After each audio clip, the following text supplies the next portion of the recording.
Angin pun bisu, langit terbelah dua, laut pun mendidih.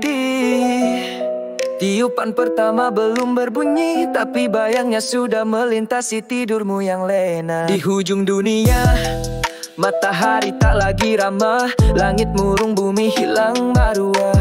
Manusia reka berjualung berbunyi, tapi bayangnya sudah melintasi tidurmu yang lena. Di hujung dunia, matahari tak lagi ramah.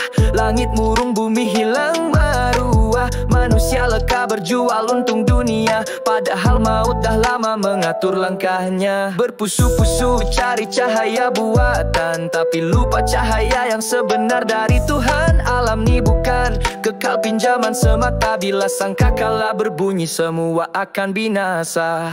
Bila sangkakala ditiup, siapa bisa lari? Gunung pun hancur, laut pun lari dari bumi. Tiada darjat, tiada nama, hanya amalanmu jadi cahaya di gelita sana. Burung pun berhenti terbang, bayang pun tak mahu berpanjang. Keris warisan, songket indah, semua tinggal jadi sejarah. Perahu dunia tak bawa ke seberang, kalau layar iman tak pernah dikembang.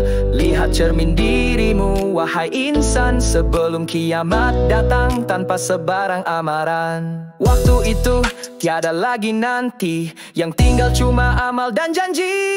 Aku jejak bumi yang retak, langit pun tunduk, angin tak bergerak, bunga tak mekar, burung tak hinggap, kerana bumi tahu saatnya hampir rapat. Langkah manusia makin laju ke dunia, tapi lupa sangkakala tak kenal siapa. Pangkat takkan jadi benteng bila malaikat maut datang, takkan sempat sembang panjang. Bulan pecah, mentari padam, air laut naik, bumi tenggelam. Bunyi itu bukan macam guru petir, tapi jeritan langit retak tak berakhir. Bagai pokok tak berakar, hanyut di arus tak bersandar. Itulah jiwa yang tak kenal Tuhan. Bila azab datang semua rebah tanpa panduan. Aku tanya diri, cukupkah sujudku? Atau aku cuma pelakon dalam pentas tipu? Bila tanah telan tubuhku nanti, mampukah rohku jawab bila malaikat tanya siapa Tuhanmu? Waktu itu lidah tak bisa bersilat kata, hati jadi saksi, tangan pun berbicara. Yang menipu dunia akan tertelanjang dusta, yang jujur dalam gelap akan bercahaya di